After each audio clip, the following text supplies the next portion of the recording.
सोचिए, अगर इंटरनेशनल समंदरों में एक तरफ भारत की कलवरी क्लास आबदोजें और दूसरी तरफ पाक बहरिया की नई हैंगोर क्लास आबदोजें आमने सामने आ जाएं, तो बर्तरी किसके हिस्से में आएगी?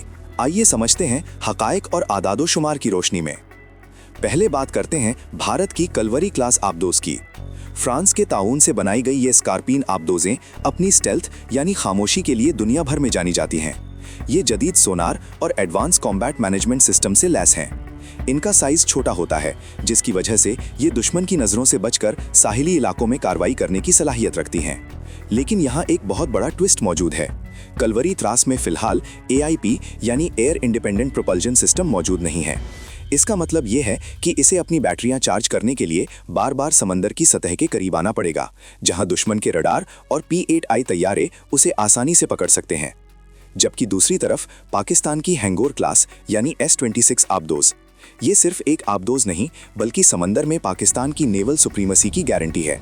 हैंगोर क्लास कलवरी से हजम में तकरीबन 40% बड़ी है और ये जदीद तरीन स्टर्लिंग AIP सिस्टम से लैस है। इस टेक्नोलॉजी का फायदा, ये आबदोजें मुसलसल कई हफ्तों तक बगैर सतह पर आए समंदर की तह में खामोशी से बैठी रह सकती हैं और ये सलाहियत इन्हें एक लीथल हंटर बना देती है। अब बात करते हैं मेजर डिफरेंस के बारे में, यानी वेपन्स। जहां कलवरी क्लास एक्सोसिट मिसाइलों पर इन्हिसार करती है, वहीं हैंगोर क्लास पाकिस्तान के Babur 3 submarine launched cruise missile से लैस है।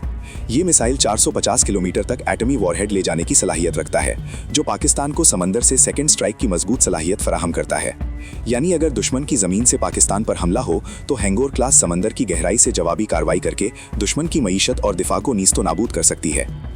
अब असल फैसला तो बहरी जंग में ही होगा कि कौन बनेगा समंदर का बादशाह।